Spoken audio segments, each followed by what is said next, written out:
Anna Markham stepped off the night shift into the cold gray light of the northern port city. The sky was low and heavy, the kind of overcast that clung to the rooftops. She had been a nurse at St. Catherine's Private Hospital for 3 years, long enough to know every corridor and every silence. That morning, her legs ached from 12 hours of back-to-back emergencies, but her mind was still replaying the sound she had heard just before dawn. A muffled thud from room 412, followed by a sharp exhale. She had assumed it was a patient in distress, so she hurried down the hallway with a practiced calm. The door was slightly ajar, the room dim except for the glow of monitors.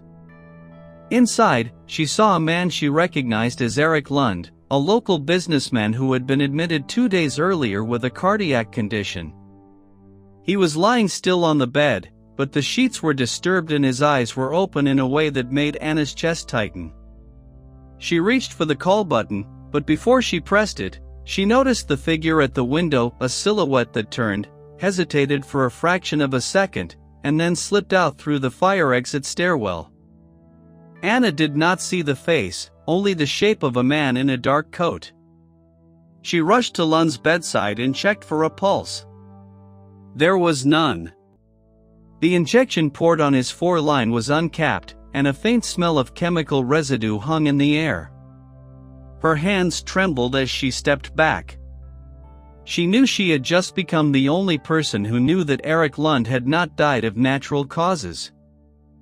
The police arrived within the hour.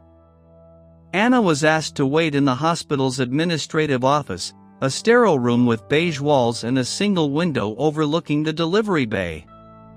She gave her statement to a detective who introduced himself as Inspector Werner. He was a broad-shouldered man with a calm, deliberate manner, taking notes without looking up. Anna described the sound, the silhouette, the uncapped four-port. She emphasized that the fire exit stairwell had no cameras, a fact she knew because staff had complained about security gaps for months. Werner nodded and asked her to repeat the details twice.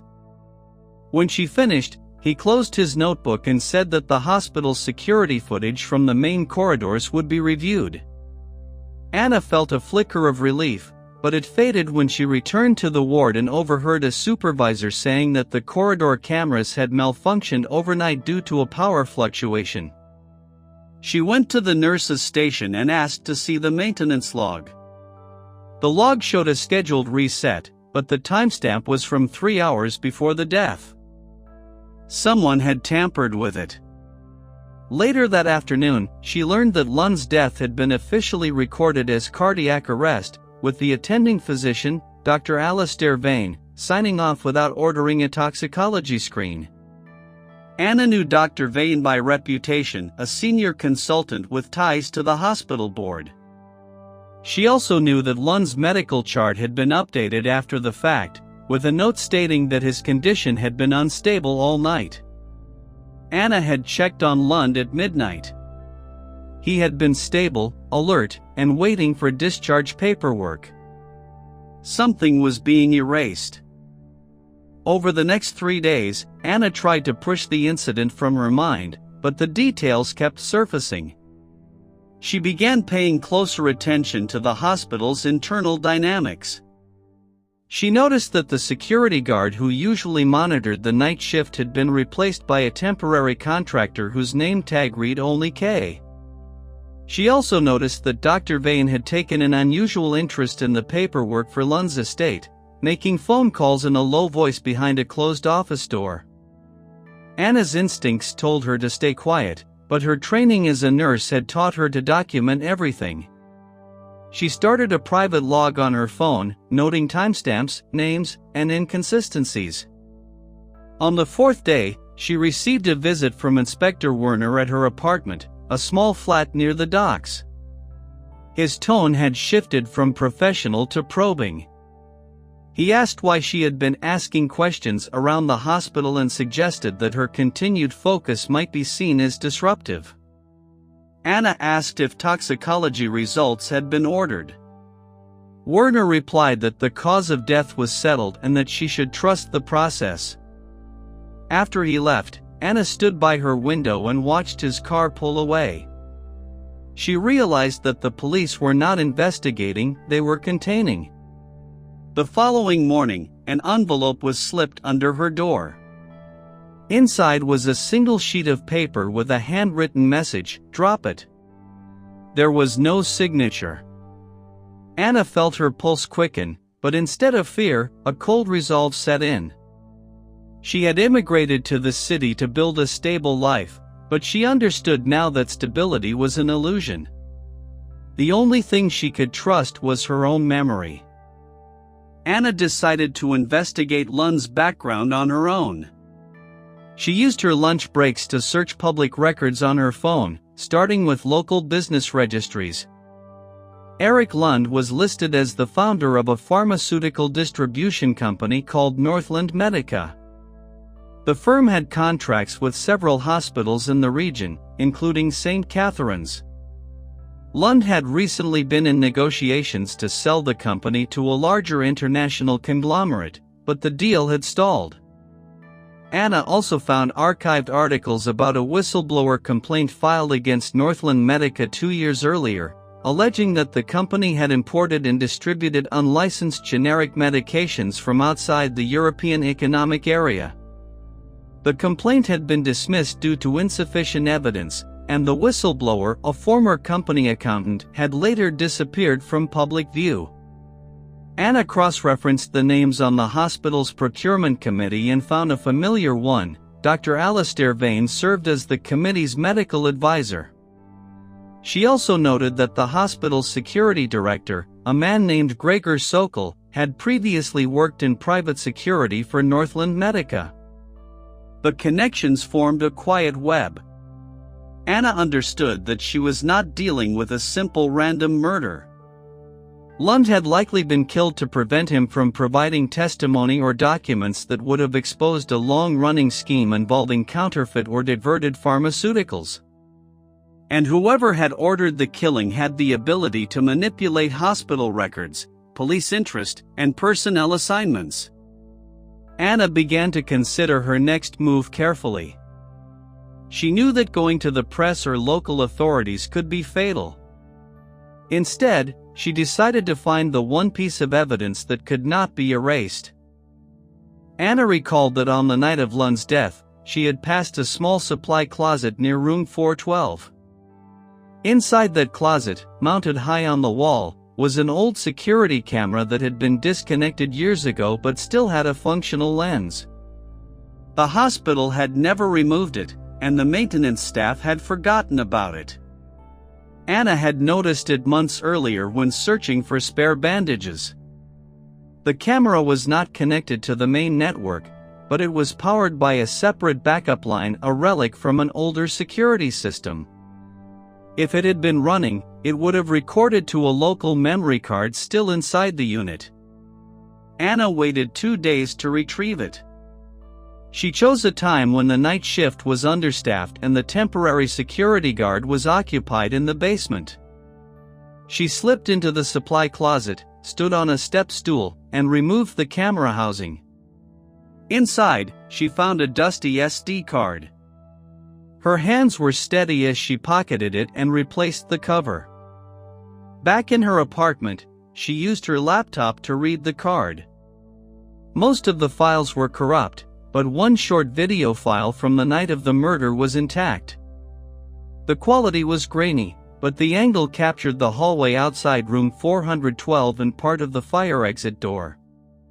The timestamp showed the crucial 2-minute window. Anna watched as a figure in a dark coat walked past the camera toward Lund's room. The face was partially obscured, but she could see the build and the gait. A few moments later, the same figure emerged and entered the fire exit. What made Anna's breath catch was the brief moment when the figure paused and looked directly toward the camera. The face was still blurred, but the outline was enough to confirm something Anna had begun to suspect. The person was not a stranger. It was someone she had seen in the hospital corridors multiple times. Anna made 2 copies of the video file. She stored one in an encrypted folder and sent the other to an email address she had created under a false name. She did not trust any local cloud service, so she used a secure offshore server. The next morning, she received a call from Inspector Werner asking her to come to the station for a follow-up interview. His voice was calm, but Anna noticed the slight pause before he said her name.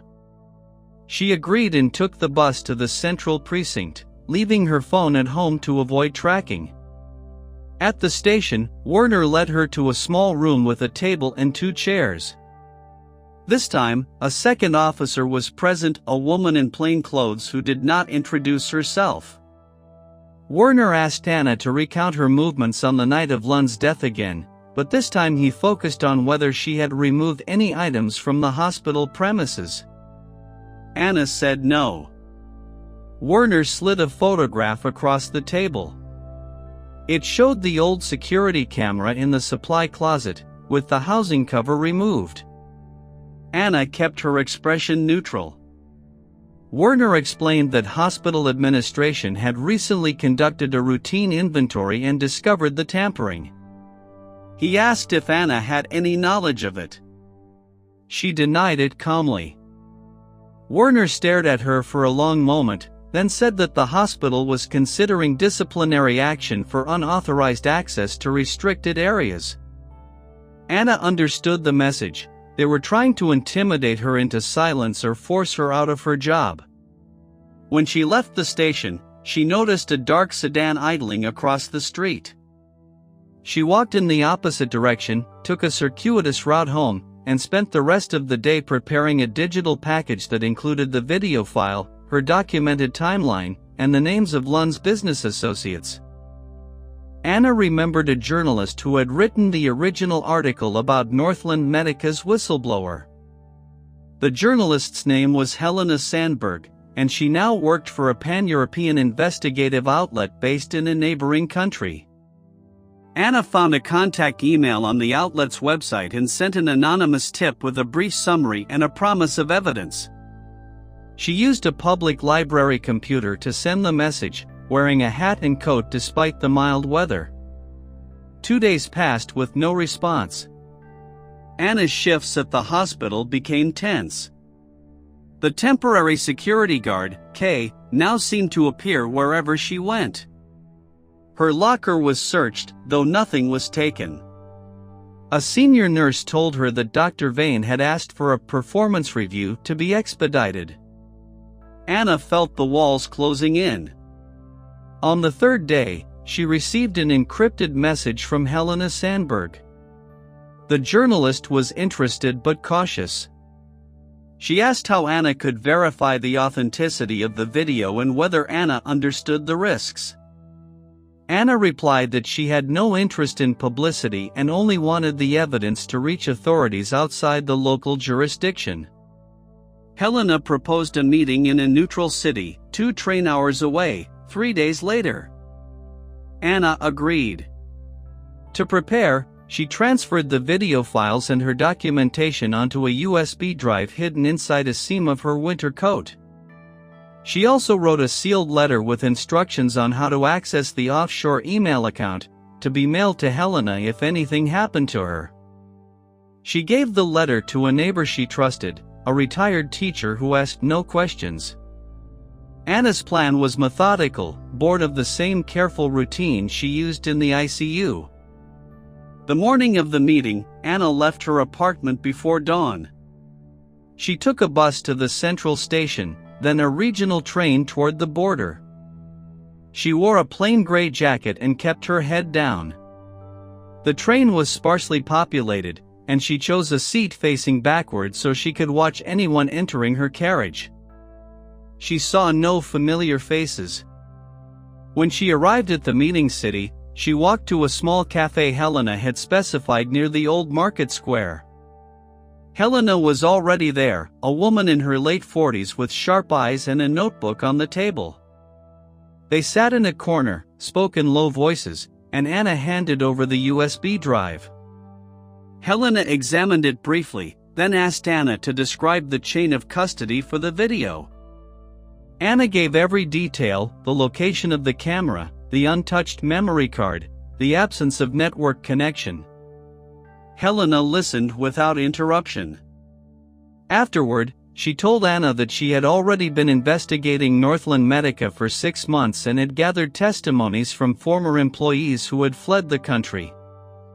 She believed the operation involved not only unlicensed drugs but also a money laundering scheme that funneled profits through shell companies.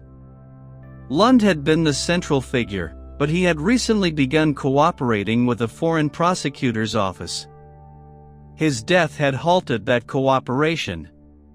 Helena said that with Anna's video, she could connect the murder to the network, but she needed to move carefully. Anna asked how long it would take. Helena said she would hand the evidence to authorities in a jurisdiction where the local police were not compromised. Anna nodded. She returned home that evening feeling lighter, but the lightness did not last. When she stepped off the bus near her apartment, she saw the dark sedan again, this time parked directly outside her building. Anna did not go inside. She walked past her building and continued to the next street, then doubled back through an alley. She called her neighbor, the retired teacher, and asked if anyone had been looking for her. The neighbor said a man had come by earlier claiming to be a delivery driver, but he had left when told Anna was not home. Anna thanked her and hung up. She knew she could not return to her apartment that night. She took a tram to the opposite side of the city and checked into a small hotel under a false name, paying in cash. That night, she reviewed every step she had taken. She had been careful, but she realized that the hospital administration had likely discovered the missing memory card and connected it to her. The intimidation at the police station, the surveillance, it all pointed to one conclusion: they knew she had something, and they were waiting for her to use it so they could intercept it. She sent an encrypted message to Helena warning her that her movements might be monitored. Helena replied within an hour, saying she had already secured the evidence and was traveling to a different country the next morning. Anna felt a surge of relief, but it was tempered by the knowledge that she was now exposed. She spent the next 3 days moving between cheap hotels, rotating her routine, and avoiding her workplace. On the 4th day, she received a text from a colleague saying that she had been suspended pending an investigation into unauthorized removal of hospital property. Anna was not surprised. She also knew that the suspension was a pretext. The real goal was to isolate her and make her easier to track. Anna decided to leave the city. She withdrew her savings, packed a single bag, and took a bus to a coastal town 3 hours away. There, she rented a room in a quiet guesthouse owned by an elderly couple who asked few questions. She used a prepaid phone to communicate only with Helena. The journalist had reached a prosecutor's office in The Hague that specialized in cross-border organized crime. The prosecutor had agreed to review the case, but the process was slow due to jurisdictional hurdles. Anna passed the days by walking along the coast, keeping her mind occupied with the rhythm of the waves. She thought about the life she had built, the long shifts, the modest apartment, the quiet routine. It had all been upended by a sound she heard in a hospital corridor. She did not regret acting, but she felt the weight of isolation.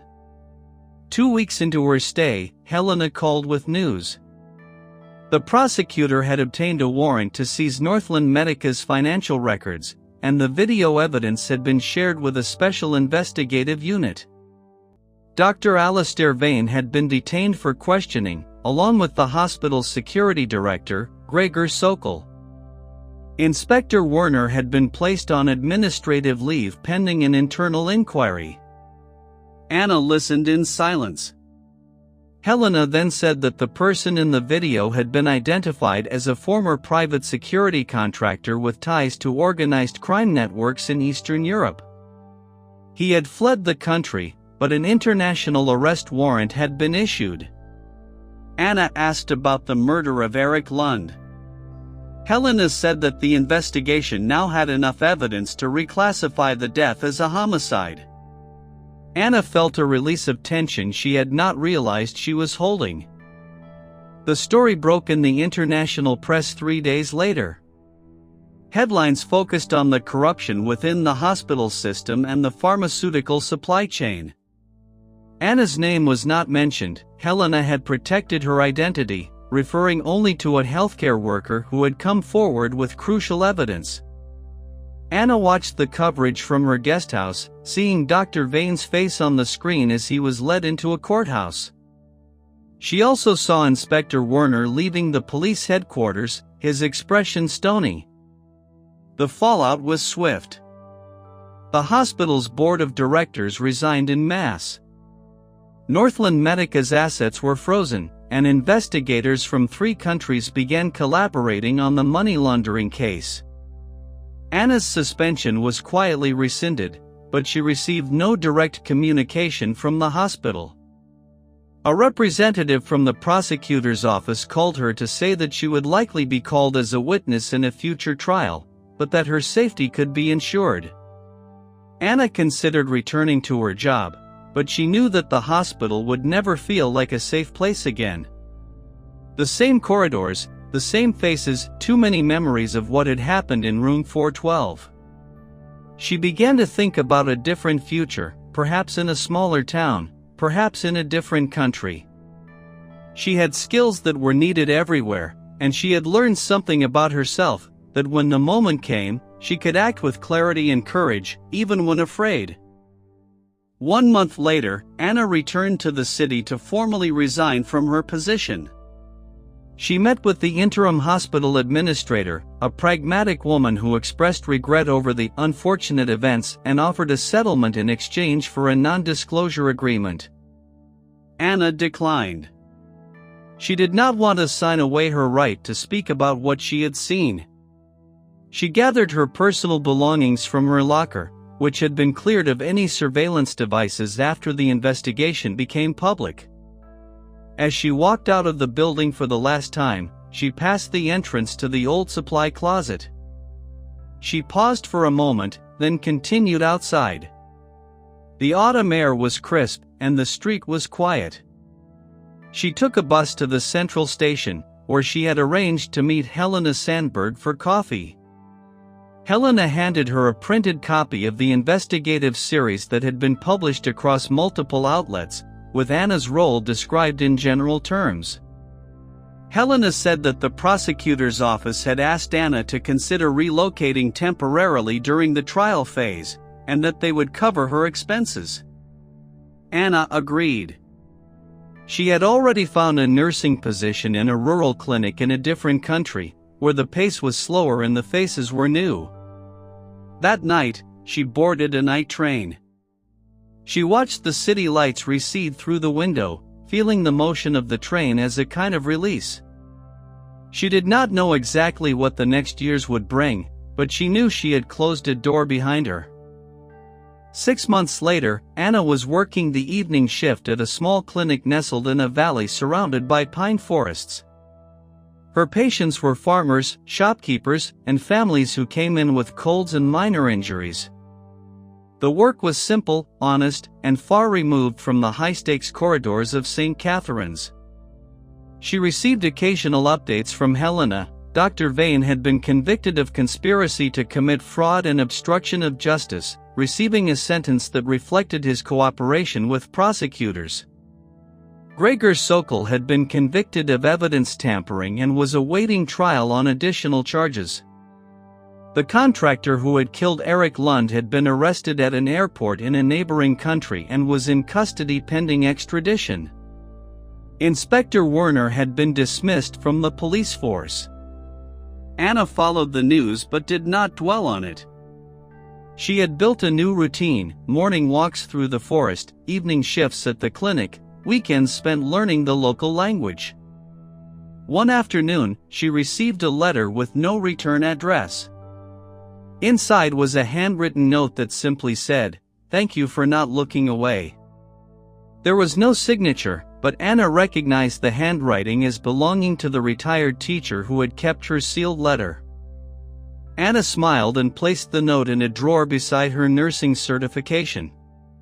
She looked out the window at the mountains in the distance, their peaks dusted with early snow. The story that had nearly consumed her had reached its conclusion, not with a dramatic flourish, but with the quiet finality of a chapter ended. She had been a witness, and she had chosen to speak. That choice had cost her a job and a home, but it had given her something she valued more, the certainty that she could face injustice without flinching. Anna closed the window, picked up her bag, and walked toward the clinic for another ordinary shift. The ordinary, she had learned, was worth protecting.